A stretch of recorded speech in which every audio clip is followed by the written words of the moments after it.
Hello, everyone, and welcome to today's webinar, which is on the secret topic of hidden playbooks. And we're going to be talking about B2B SaaS companies and how they actually dominate in LLM results, how they do well in ChatGPT, Gemini, Perplexity, and all the other AI chatbots that you hopefully have played with, know about, and are thinking about getting your business featured in. We have a fantastic guest speaker today. His name is Malte, and he is CPO and CMO, a double role, at Peec AI, which is a search analytics platform focused on AI search as well. And he's going to be taking us through a lot of their first-hand data, because if I catch it rightly, Malte, you guys have a lot of data about businesses from the tools and the analytics that you have, to go through what these hidden playbooks look like, some successful B2B SaaS companies, and how they're actually doing it with some real case studies as well. So without further ado, Malte, I'm going to hand over to you. And anyone who has questions, because there's going to be questions and we can't wait for them, please just drop them in the chat. You can drop them in anytime. We're going to make sure that we've got at least 10 minutes at the end to answer your Q&A on anything relating to B2B SaaS and LLMs, AI search strategies, and anything you want to know about how to get your brand more visible in ChatGPT and other AI platforms. All right, let's go.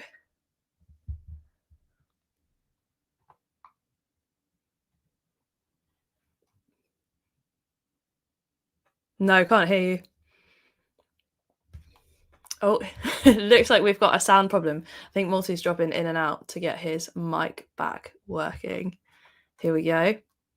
So, can you hear me now? Yeah, perfect. Perfect. Then, sorry for those technical difficulties. And let's get started. I'm Malte from Peec AI. I'm the Chief Marketing Officer there. Have spent the last 5 years working at idealo, the largest price comparison website in Europe, doing SEO, and then at some point also AI search. And before that, I spent 5 years at Searchmetrics building SEO software. And now I'm at Peec AI. It's a software that helps brands or also agencies to track how visible they are in AI search and to do activities that help with more visibility. And today we will talk about why stuff like this exists. What are we looking at? It's an article from SuperOffice on the SuperOffice website, and it's about the 10 best sales CRM platforms. And surprisingly, number one on the list is SuperOffice CRM. And we'll talk a little bit about why such articles are currently flooding the internet and what's happening there. But this was the zoom into that slide in case I would not be able to find the juicy text parts. But let's start with this, right? We have a prompt in a typical LLM-based search and answer engine, something like, tell me about the CPO of Peec AI. As we already heard, that's me. So it's very easy to detect the entity, Malte Landwehr, in there. And whenever I speak about entities or brand mentions or visibility, I mean this, that an LLM in an answer suggests or recommends a brand. That is often not actually accompanied by a link or anything. It's just a recommendation.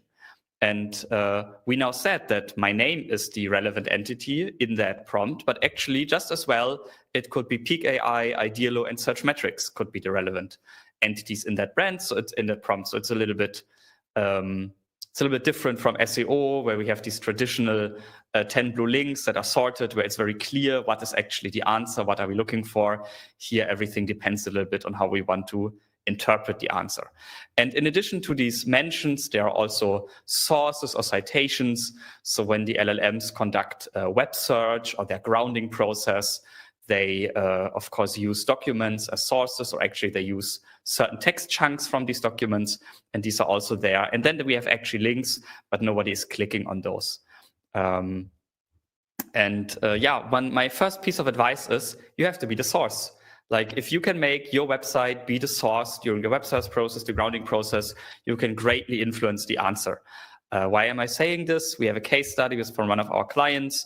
When they joined us, they realized that for the prompts they're monitoring with us, they are only the source, or their website is being cited in only 3% of the chats.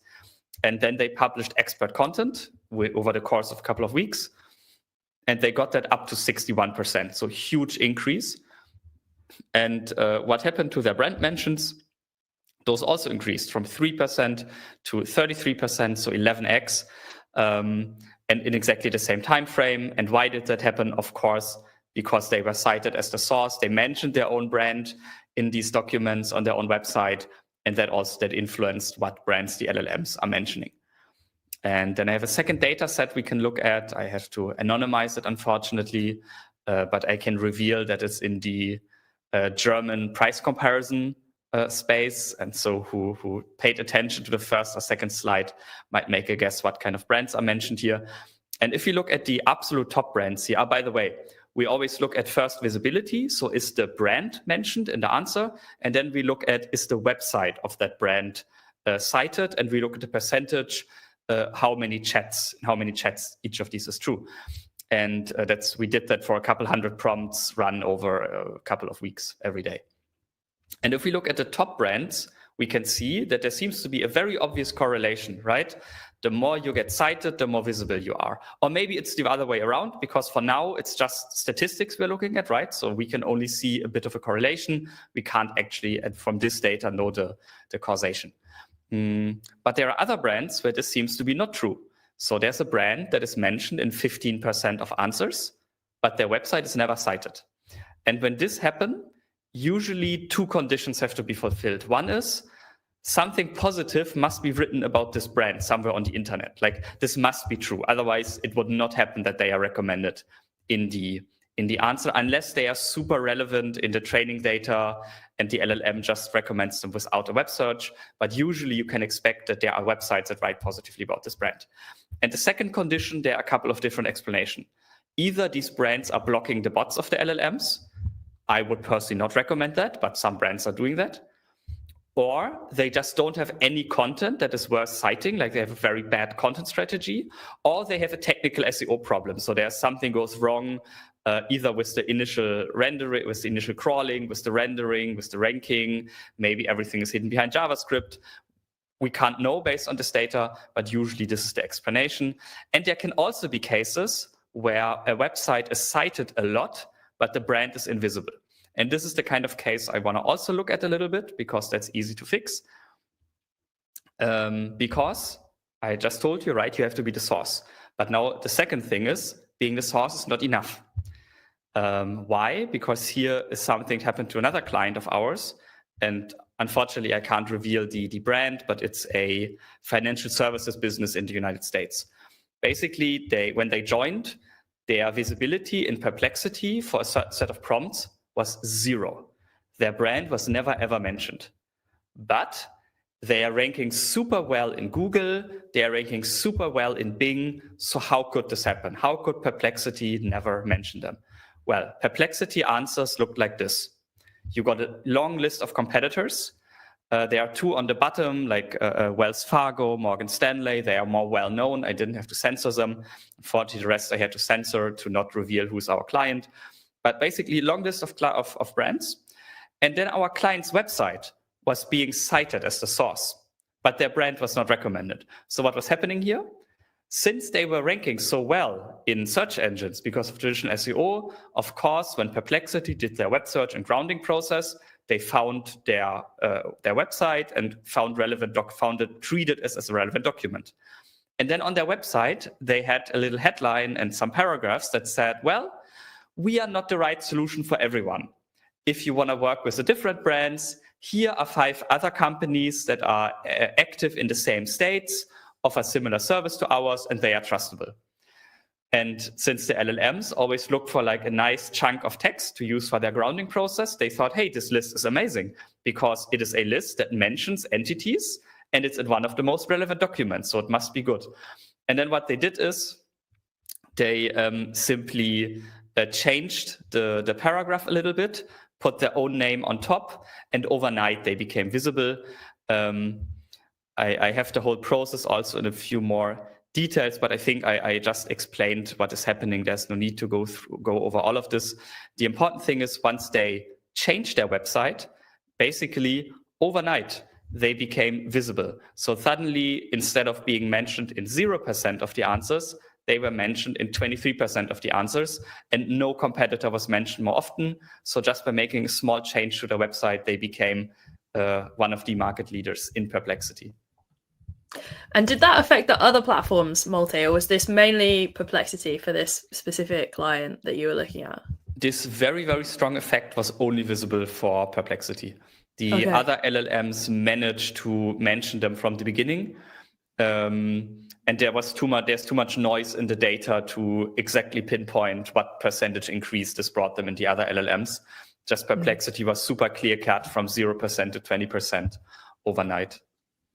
Crazy. Such a massive uplift so quickly as well. I think many SEOs who are watching this are probably thinking like, oh my goodness, when we implement things on websites, it can take like a week, couple of weeks for things to really start moving. And in AI search, we've seen it ourselves with some of our clients that you make a small change and actually it can almost be like next day, next couple of days, you start to see uplift in results. So it's pretty amazing to see.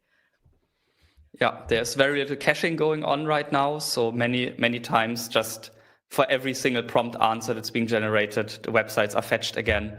So if there's a change in the source, the answer can change immediately. Now a question might be, how do we get cited? And there I also brought some data. So very important, this is just correlation data that I'm showing you. Yeah, this is not causation necessarily, but if we look at documents that get cited by ChatGPT and compare them to documents that rank on Google, what we can see is documents that get cited by ChatGPT, they are much more likely to have a correct semantic headline and subheadline structure. So they have an H1, then H2, then H3. They are using lists. They are using multiple schema types, and very specifically, they are using FAQ schema. Now, I said it's not necessarily causation, right? We only can observe there's a correlation. But if we see what a lot of successful websites are doing and copy it, oftentimes you're doing enough things right, more things right than you're doing wrong. Of course, it could happen that in the coming months or years, we learn that one or two of these are complete crap and they just don't matter at all. Sorry, I hope I can say crap on this podcast. I didn't ask first. But I just want to share that this is the state of correlation data that we have at the moment. And there are two things where I'm very sure they work because I've repeatedly used them myself and seen others use them. One is summaries and the other is questions. Why are summaries relevant? I think I mentioned earlier that LLMs, when they do this grounding process, they don't take the whole document, right? They take certain chunks of text from these documents. And writing summaries forces us as humans to very, very precisely and in a condensed manner write about something specific, like in a very short way. So if you have a very long text article, it can really help to write a quick summary. By the way, even if you have a very long paragraph, it can sometimes help to write a 1 or 2 sentence summary of that paragraph. And very important, tables and charts. Now, people always tell me, Malte, the current level of LLMs, they are multimodal. What are you talking about? They can just understand the table. Yes, this is true. But in the moment I ask Google something simple and it generates an AI overview, or I ask ChatGPT something and it wants to quickly answer, it's not going to interpret some graphic or something. It's going to take a text snippet to generate the answer. So what can really help is to not describe the table, but put the key message of the table into 1 or 2 sentences, or do the same for a chart and similar things. And why are the questions? And of course, when I say questions, I always mean questions and answers. Why is that powerful? Again, because of the same thing. Often the LLMs use fan-out queries that might contain questions or something very similar to a question. And if I write an answer, I'm very likely to have the exact text chunk that they can just use for the citation. So either using subheadlines as questions or using the FAQ schema at the end of an article can really help forcing yourself to write in this manner. Now, this thing that I want to talk about, it works amazingly well. We're going to look at some real examples, but first I want to say I'm embarrassed to show this. I hate the fact that it works so well, but it works so well that I have to show you this, and I have a ton of examples that show it's working. What I'm talking about are listicles. Yeah, very, very often, here in this case, I asked ChatGPT, what's the best CRM? And in the answer, there were documents from HubSpot and Zoho. Now, both of these are CRMs. And if you were a journalist and wanted to look for independent information about the best CRM, we would probably pretty quickly come to the conclusion that documentation directly from the CRM providers can have value, but is probably not the number one primary source for information which CRM is the best. However, with LLMs, currently, this kind of content can work very, very well. And we already looked at this one here from SuperOffice. There's also a great one. Nightwatch wrote an article about the 10 best SEO tools. And the number one best SEO tool is Nightwatch. And the second best SEO tool is the browser plugin from Nightwatch. Who would have thought that? Monday wrote an article about the 10 best CRM systems. And of course, the Monday CRM is the best. And FlatLogic wrote an article about the best vibe coding tools. And of course, FlatLogic is the best vibe coding tools. Now, I'm not saying that any of these articles are wrong, right? All of them might be true. I'm sure the authors are convinced that they are true. But this is a bit of a don't hate the player, hate the game situation. These brands are basically giving themselves a medal. And why are they doing it? Because listicles are often a really, really good match for what the LLMs are looking for with their fan-out queries. And these listicles actually work really, really well. I'm going to say what everyone's thinking here, which is this is probably short-lived, right? And you're thinking it too, I know, Malte. Like, how long do we actually have where listicles like this continue to work? So I find predictions very difficult, especially if it's predictions about the future. I'm very sure that at every large LLM lab, there's at least already one product manager or one engineer or data scientist thinking about, we have to reduce this. And in my 20 years of doing SEO, whenever something worked, was cheap, everybody could do it, it worked reliably, and it worked in almost every industry. People spammed it a lot. And this is also happening here. It's already happening in some industries. I mean, ask Perplexity who are the best SEOs in the world. You will find a couple of prominent SEOs, which is often in the system the proxy for good SEOs, which I think is also valid. And then you will find a couple of people who wrote an article about the 10 best SEOs and put themselves on top or on number 2. That also sometimes happens. But then usually somebody like Matt Cutts is number 1, who maybe shouldn't be number 1 on these lists. And so, the situation is too bad. And if this becomes more and more mainstream knowledge, and I hope every time I'm on stage somewhere and talk about it, it becomes more mainstream knowledge, at some point the LLM providers have to fix it. And it's very easily fixable. It's already less impactful in ChatGPT in comparison to Perplexity and AI overviews, where sometimes you have just 10 listicles from 10 CRM companies or 10 SEO agencies. But for now, it's working. But still, I wouldn't recommend to bet on it. I think a lot of businesses, while it's working, people will be like, it's worth a crack, but eventually the internet will be flooded by listicles, and they're not all going to be able to win in AI search as well. So it feels like a very short-term strategy for now. Yeah, and I already know of the first cases where 2 SEO agencies wrote these listicles and then wrote each other, made an agreement to put each other on the second position. Like, of course, everybody puts themselves on the first position. And I know that there are brands that are making an exchange. Like, one says, hey, can't you write a top 10 CRM article, put us on number 1, and then rewrite a top 10 payment provider article and put you on number 1. This is already being gamed to a degree where something has to happen, and it has to happen quickly. Yeah, and it definitely will. This feels like very much reminds me of the days of keyword stuffing, when we're talking about like SEO that's getting a little, definitely grey, if not a little bit black when it gets there as well. Okay, I can't wait to hear what you've got coming up next about how to avoid not getting cited. Yes, so coming with the double negative to make it maximum confusing. When you create content, and you want to be cited, there are 2 concepts you need to be aware of. One is semantic cluttering. If you look at the kind of documents that LLMs cite, it's usually very focused documents. Like, they can be very in-depth, or as the SEOs like to say, holistic. Yeah, it can be very long with great details, but it has to be focused on one specific topic, one specific entity. not be all over the place. So if you think of like recipe bloggers, for example, recipe bloggers often write a long article about how they traveled to Italy and reconnected with their grandmother, and then they write about the actual recipe. This is not the kind of content that is great for citation SEO in LLMs because of the semantic cluttering, right? It's all over the place. And the second thing to avoid are embedding collisions. What does that mean?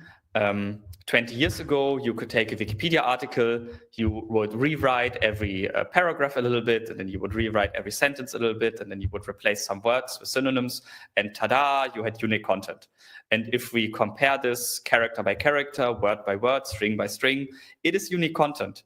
But if we build embeddings out of it, if we vectorize it, it actually can become very, very similar. And what you can think about it in a non-mathematical, more abstract way is, does it contain the exact same information in a very similar structure and a very similar tone of voice? If yes, then you having an article that is identical to a Wikipedia article or another article on a very popular website will always lead to the LLM deciding, okay, which of these two do I use? Wikipedia, I don't need you, right? It will pick, in most cases, the article on the more popular website. So try to always have a unique point of view or some unique information. So there's something in your article that makes the LLM decide, okay, from all of the candidate documents that I could cite, this is one of the articles I actually want to cite and want to use to generate the answer. So now you might ask yourself, is all of this working? And I can tell you, yes, it is. This is an example where I'm tracking a couple of prompts in this like website generator, vibe coding website space. And the first table shows us the most visible brands. And the second table shows us the websites that are being cited the most. And you can see that, for example, Webflow, what a coincidence. They are the most visible brand in the space and they're being cited all the time. And when you look at it, they have articles like 18 no-code apps and tools to help build your business. And of course, there's Webflow #1. Or if we look at, I don't know how to pronounce them, Blaze Tech, I think. These are all the listicles from Blaze Tech in this data set. And they are a lot, right? And they only appear in my data set if they are being cited by the LLMs. And you can maybe see that the favicon from Blaze is also always the first entity that's mentioned in these listicles. So they have at least 10 plus listicles where they are always #1, and these are always being cited. And of course, that's helping them as well. Here's also the highlight for that. Or this is one from Rippling, who are writing a lot of articles where, of course, always Rippling is the first entity that's being mentioned. So that also works well. Or here are a couple of the most cited listicles for this data set that I tracked. And you can always see like the brand that created the listicle is the #1 listed brand. And roughly 40% of sources in this B2B SaaS space that I'm tracking in one of my research projects are from some of the listicles from these providers themselves. Sorry, I formulated that wrong. 40% of the listicles that are being used as sources are from the providers themselves. Of course, there are also listicles from independent websites. So this content format is really, really dominant among the sources.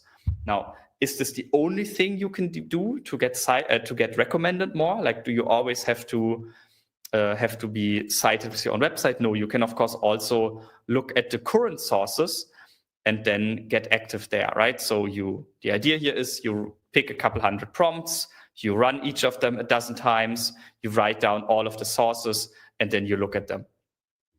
And if you see all your competitors are constantly being cited as the source, then you should look at their content and should think about, can you produce similar content in good quality? Can you add something unique? Is it something that fits your brand? If yes, that can actually work very, very well.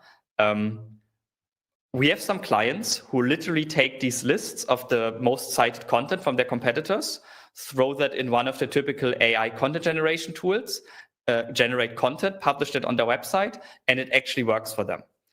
It's the same thing as with the listicles. Yes, it works right now, but there's a risk that it stops working. You should also be very careful if this actually fits your brand.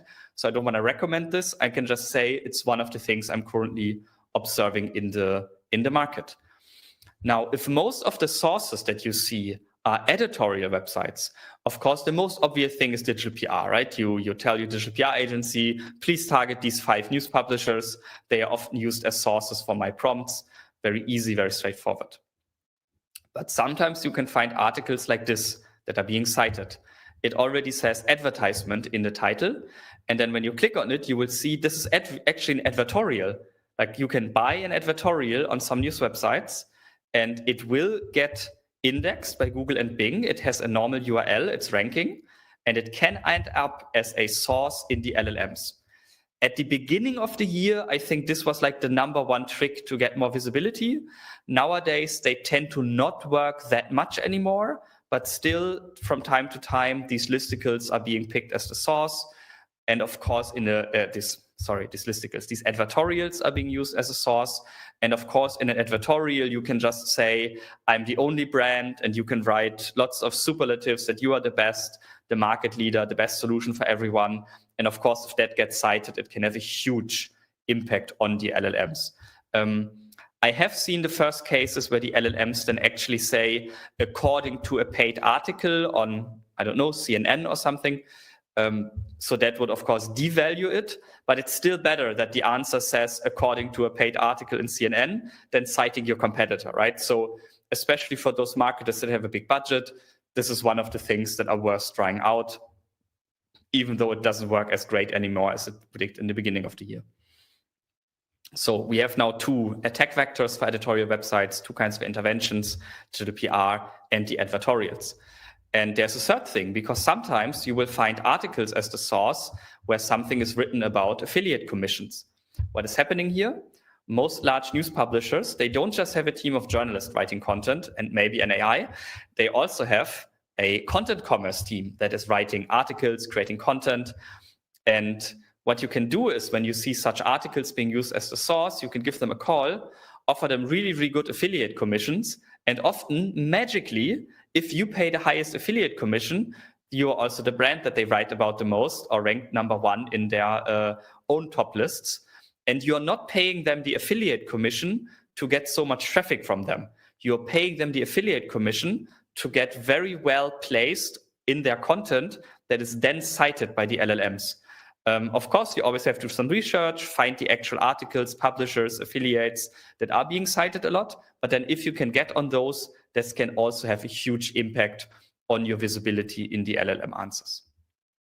So we have actually 3 different interventions we can run on news and media publishers.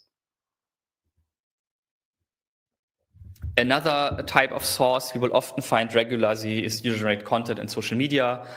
Especially in the US, you will have YouTube and Reddit amongst the top sources almost always.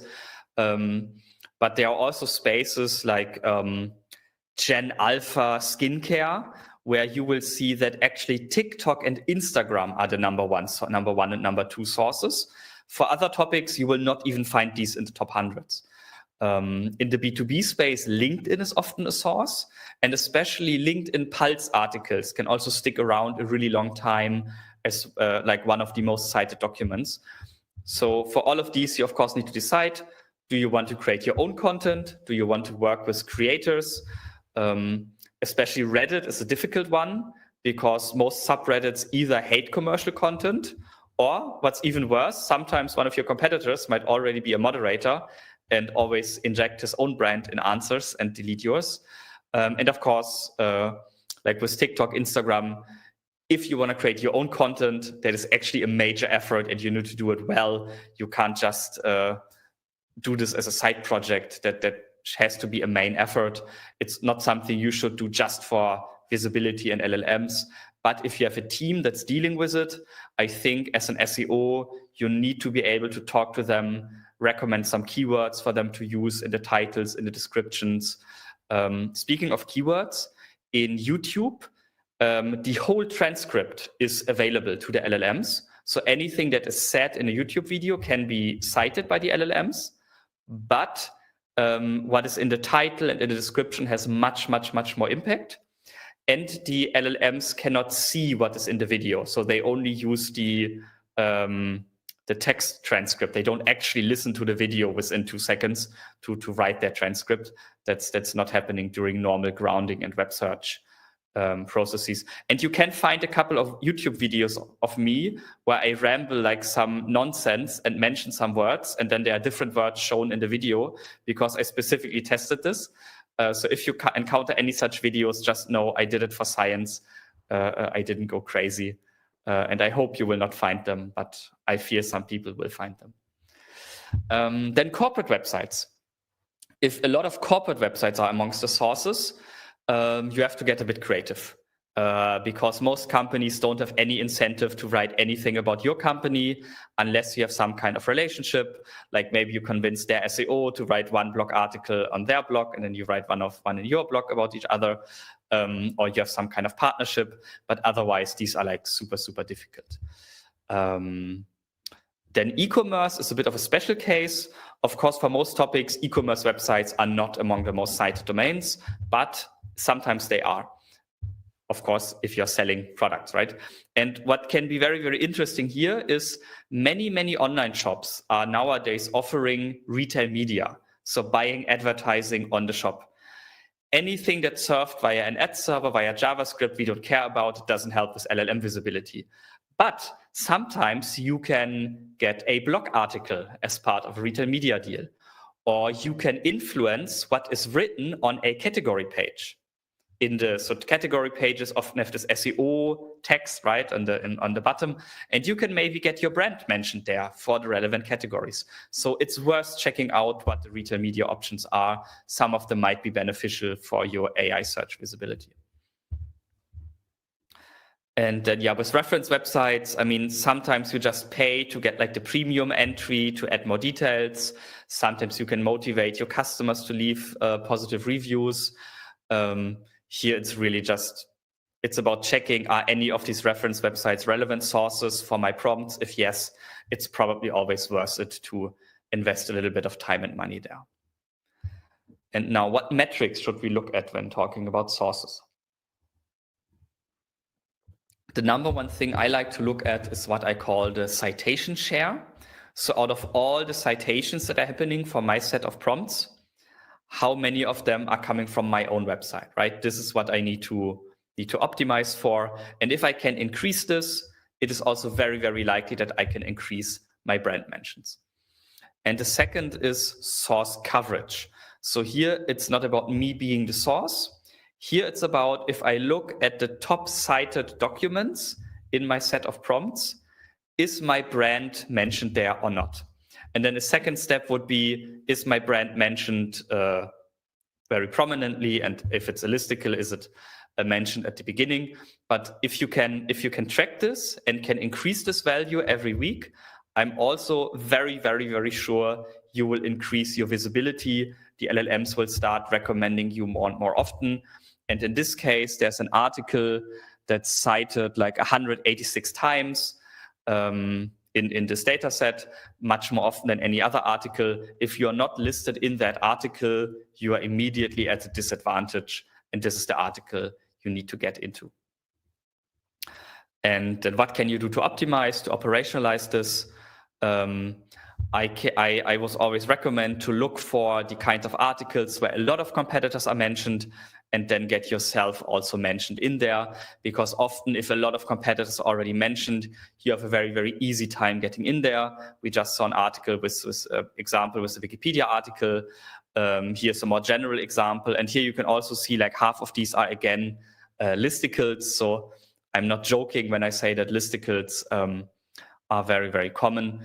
And this is usually the easiest. If like 8 of your competitors are mentioned somewhere, it's very, very likely you were just forgotten about. Or if you write them, they're like, oh yeah, thank you for making our article more complete. We are going to include you. The interesting thing about this list that you're showing here as well, this one's clearly specifically about web browsers, is so many of these titles are really similar, like the best web browsers 2025, with different variations of that in the title. And a lot of the work that we do with our clients is both what you're showing here, like the reverse engineering, basically all of the articles, listicles that get cited, how do we get into these? But also in an example like this, where you can see really common, like topical themes, I think it gives SEOs and anyone who works in content and PR a bit of inspiration to the kinds of articles you probably could start publishing that might also get cited. And I'm kind of thinking about the new ground that might be trodden there. Actually, some of it will be how do we get the ones that are already cited, and how do we get new ones that AI might cite? Because what does your data show, Malte? What I imagine is actually this list changes. Like, it's not always static. There's going to be new articles, new listicles, new contenders coming in here. Yes, absolutely. This list is very far from static. And I'm pretty sure if I run this list a month later, there will be 3 articles will be out of the top 10, 3 new articles will be in there. Some of it is, of course, because more and more people are starting to realize, hey, this is something we can track, we can measure, we can optimize for. But some of it is also that LLMs have this bias for recency. So they want recent documents with recent information, which is why many people now update their article once a month and then write the month and the year into the title. And this will get super interesting in January, because right now the LLMs very, very often, when I ask the LLM, what's the best browser? One of the fan out queries will be best browser 2025. And what we don't know yet is, will this change on January 1st, right? Is this hard coded? Will it immediately change to 2026?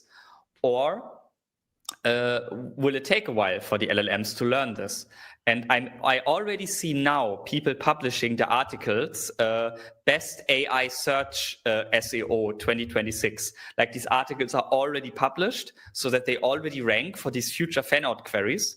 And I could imagine that around the year change, we will see a lot of changes in the sources, and then also a lot of changes in the visibility. And I think this could be like a really crazy period this year.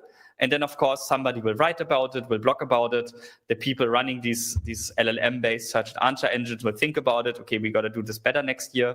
But I predict that around that time, there will be some changes. And personally, if I worked at OpenAI, I would keep track on everybody who's publishing these best SEO 2026 articles.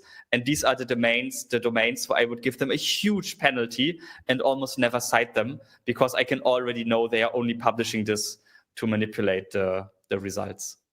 It's interesting, though. I think even in SEO, people update their best of 2024, best of 25, best of 26 articles on a fairly regular basis, at least annual. And it feels like this is a very similar sort of a content refresh that's going to happen, except now when people start to realize this, it's going to be, like you say, everyone all at once going after the 2026 ones. Yeah, it's gonna be a bit crazy, I think. All right, and then I could have made a cut here, but I think we have enough time for one more topic. So I'm gonna dive into that one. And that's the question if all of the LLMs give us the same answers based on the same sources. And what I did here, I looked at 1,000 prompts in the B2B SaaS space in the US, and I tracked it for 30 days. And we are seeing the top 10 sources from ChatGPT, from Perplexity, from Google AI overviews. And first thing, there's one article, it's number 1 or number 2 in all of these systems. So we could now say, okay, it's all the same, easy. And by the way, there are other articles that are like in the top 10 for each, but this one is twice in the top 4, once barely in the top 10. So maybe it's not all exactly the same. And then there's an article here. It's the second most cited article by ChatGPT. It's not in the top 10 of the most cited articles for the other 2 LLMs. So this article has huge impact on ChatGPT, very little influence on the others, maybe 0. Probably it's somewhere below the top 10. And this is not something that is ChatGPT specific. There's also an article that is the number 2 most cited article by AI overviews. It's not in the top 10 for ChatGPT and Perplexity. So there really are differences between these systems. And then the very big difference, and the very last slide I want to show on this topic, is Grok. Most people ignore Grok, but actually it has hundreds of millions of users. And Grok uses, in addition to this web search grounding process, also a X or Twitter grounding process. So posts on X have a huge impact on Grok answers. Like here I have an example where I ask a question where Grok found one single tweet written by me and I believe 25 websites. And the one tweet had the biggest impact because it was cited almost word for word to generate the answer. And it's not like they found like 20 tweets saying this, right? They found one single post on X and they decided to trust that one as much as the 25 websites that they found. So writing posts on X is the number one thing if you want to influence Grok. Yeah. And that was it from my side. If you found any of this interesting, if you don't want to track hundreds of prompts by hand and copy and paste the sources, I happen to work at this company called Peec AI. We have a software that can do that for you, also locally with proxy servers around the world. And we can then also help you identify and find, for example, all the articles where at least 4 competitors are being mentioned, where you are not mentioned. Amazing. Thank you so much, Malte. This was amazing to see some of that actual data and these hidden playbooks as well. And I like that you didn't keep anything secret here, even though you have some doubts about how long they might last. We've got quite a few questions. Anyone who has more questions, feel free to put them in the chat and we'll do our best to get to them. The first one is, does ChatGPT or Perplexity read PDFs on websites? And do you see them cited very often in the data? I have seen PDFs used as sources. Especially Perplexity loves to cite PDF documents on university websites. Like in general, Perplexity is a bit of a bias towards university websites, governmental websites, nonprofits, and often cites what I would think are rather irrelevant PDF documents, like a bachelor thesis or something that, yes, has something related to the topic, but it's not like it has any kind of actual scientific big breakthrough. It's not being cited a lot in a scientific sense of citations. So yes, these can be sources. Actually, any document that can rank on Google or Bing can be a source. Also, a .txt file can be a source, or a .md file. I have no statistic right now how often PDFs are being cited, but on Perplexity, especially in topics that can go a little bit in this like scientific area regularly. Yeah, I've also seen PDFs cited, but I have to say much less compared to just seeing plain text, like plain text articles cited. So if anyone's thinking about whether they should be creating more PDFs, I don't think that's necessarily the route to go. But if you happen to have lots of PDFs, it's not going to be a terrible situation, that's for sure. Got another one, which was about the point you were making about listicles. So earlier when you were speaking about how many listicles there actually are, whether those listicle pages, this is a sneaky question in itself, whether those listicle pages actually need to be publicly visible, whether they need to be indexed, I guess, or whether you've seen any hidden ones actually being referenced. I mean, they need to be indexed, like the URL needs to be publicly accessible, but they don't have to be in the main navigation of your website, right? You can just put them in your XML sitemap. And if that is enough, if your website is strong enough that makes them rank, that can work, yes. Okay, so awesome. They can be somewhat hidden. I love this question because it's really relatable. And actually, this is the top upvoted question as well. Someone is the first SEO hire at a company. Congratulations to you, because that's a big job. And that company has years of unoptimized content. Is it smarter to publish new content while cleaning up, or pause publishing and focus on pruning and fixing all of that old content first? Where would you start if you were thinking about optimizing for AI, even though this is also an SEO question? So if it was purely an SEO question, I would, for the first couple of months, focus on pruning, deleting, and updating content. Because if there was content just published for years, you likely already have, like I once had a client that had this exact case. They had 8 blog articles about how to tie a tie. And I don't mean simple articles. I mean, they casted a model, they got them in the studio, they took pictures, they sometimes took a video. 2 or 3 of these times, they produced a YouTube video out of it. Like, this cost thousands of dollars every time. And they had done it every single year, because every single year someone had the idea, let's do it. And of course, like, I visited them once. It was like the first thing I showed them. And the next day they deleted 7 of those and merged everything into one, and were a bit embarrassed that they did it. So I think from a pure SEO perspective, content pruning, updating it, getting rid of stuff you don't need anymore, combining stuff that should be combined should be the focus. Because of the AI search effort, I would probably still try to publish a couple of articles specifically to be cited in AI search, just to build that muscle and see if it's working. But I would do like maybe 5 of those, and then do an audit of the next 100 existing articles and see if you can get rid of something or delete something. Yeah, I would say, especially if we're talking about potentially thousands, depending on how big this company is, thousands of blog posts or old articles as well. There's going to be a lot in there, I would guess, that probably isn't performing. And actually, you probably want to get into your analytics data to find the ones that aren't driving anything. And then there's going to be a lot that you are thinking about refreshing anyway, particularly if anything is a 2025 guide or previous that might be coming up for 2026 as well. Okay, next question we have is about video, and a company who makes a lot of thought leadership videos, which is awesome to hear.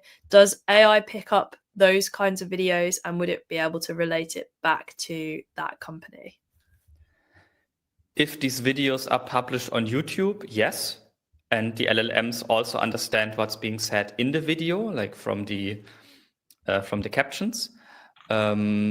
If you publish the videos anywhere else, especially self-hosted, I would have huge doubt that the LLMs understand that. And then I would put the transcript on a document on your website where the video is then embedded.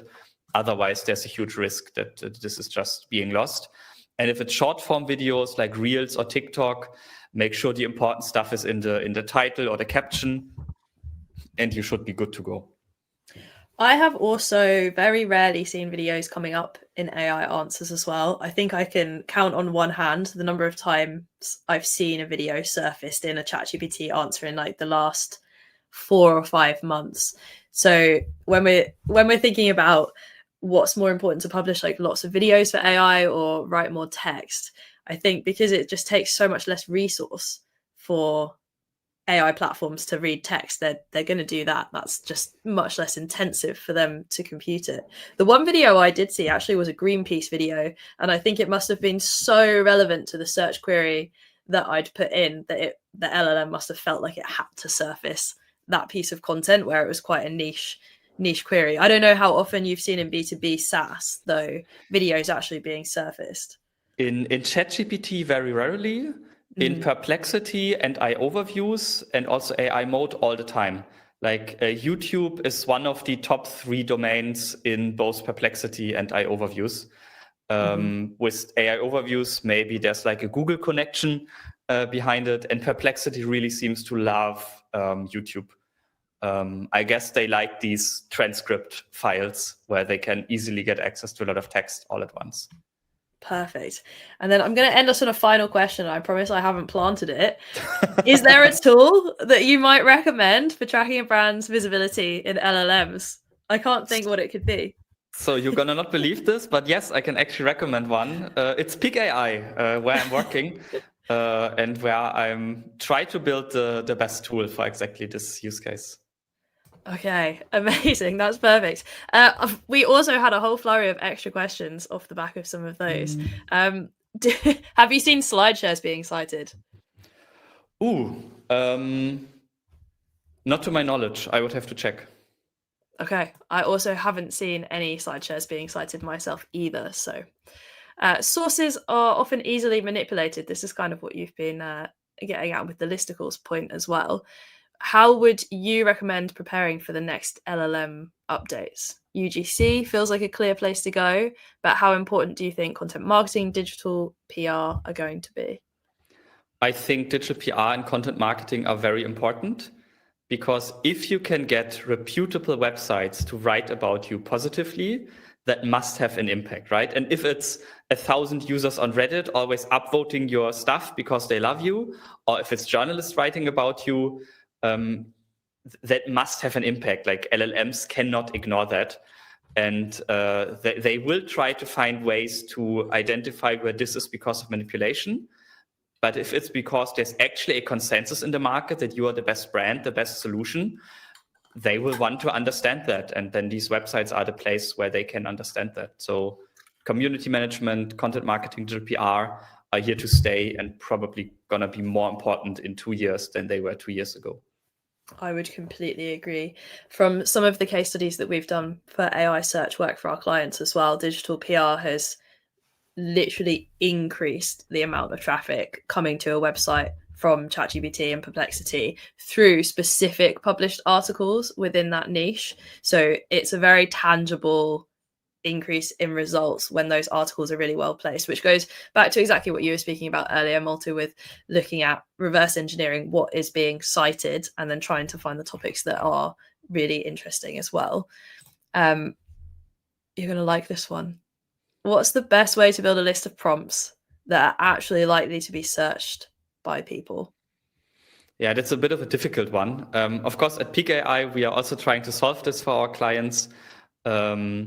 Because we have access to a big data set of real user prompts where people knowingly or unknowingly have a browser plugin installed that reads what they are prompting. And then they are sharing that, and there are companies that aggregate and sell that data. And we are using that to understand what real prompts look like and then make prompt suggestions that are as good as possible. But almost every single prompt is unique. If I look in these data sets and look for prompts that have actual volume, it's like, thank you, please, try again, hello, bye. Almost everything else is unique. And because people tend to write prompts that are much longer than traditional searches, people make typos, have different ways to express themselves. So even if you knew the exact prompt that one of your customers used yesterday, probably the next 20 days, it will never, ever be used. Maybe the next 20 months, it will never be used again. But LLMs are very, very good at doing something that for us humans gives the impression that they understand the topic, the goal, and the context. So it doesn't really matter to have the right prompt word for word. In the B2B space, I always recommend to look at your call transcripts from prospects and customers. In the US, this is usually easier than the European Union. But if you have tools like Granola, Fixer, Gong.io, etc., just look at what are the exact words that your potential customers or existing customers are using. What is the language they are using in your intercom support tickets, Zendesk tickets, and build your prompts based on that. Because your customers are your best source of how do they express themselves. If you have a very large B2C website, look at your internal search. What are people typing into that search bar can also be super valuable. As an SEO, you should look at internal search bars anyways. They are one of the best sources to generate landing pages. But especially also for AI search and for generating these prompts, try to understand the language of your users. And Google Search Console is a good source as well, of course. Always love Google Search Console. I've got a final two questions. One is off the back of what you've just answered there. Biopsychology, how helpful is that for thinking about the prompts that you want to track? So I cannot give a numeric score how helpful this is. I would answer with yes, it is helpful. But yeah, I would say so too. The better you understand your personas and what they're likely to be asking, I think the more accurate your prompts are going to be. There's always a little bit of personal feeling about it. And a lot of the work that we do at Exposure Ninja when it comes to like biopsychology and who those personas are is actually having conversations with your customers and finding out what they're asking, because it gives you a much better idea of the wording that they would use when they're writing prompts, which kind of speaks to exactly what you were saying, Malte, that actually people write it in their own language, their own way of saying something, for sure. And then our very final one. Okay, it's a bit long. From an SEO and an AI perspective, they've got a lot of articles published on this website in 2025 and 2024. Would you update publication dates and add summaries, even if the new date isn't in the title? So even if it's not a best of 2025 list. So this was recently tested by someone. And just changing the publication date already works with increasing visibility in AI tools. This is again one of these things that I hate. Yeah, this shouldn't work, but right now it works. So if you just go through all of your articles and change the publication date to yesterday, you will immediately get cited more often, and you should immediately see more visibility of your brand. Of course, this cannot work forever. And of course, this is something that is not just seen by ChatGPT, and this could lead to, for example, Google putting less trust in your publication date. So personally, if I work on a website with like an established brand that is supposed to rank long-term, I would not lie about my publication dates. Now, if you add a summary, I think it is totally fine to change the publication date or the last updated date, and then you hide the publication date or whatever. So I think that is fine. That is not spam. I would probably not add the summary to my 10,000 articles all on one day. That could, again, give weird impressions. Unless Google is crawling your website very slowly, then you can do it all on one day, because it's going to take Google a month to actually recrawl all these pages and see it. And yeah, this of like, would I do it? Like, as I said, there are benefits to it. There are also risks to it.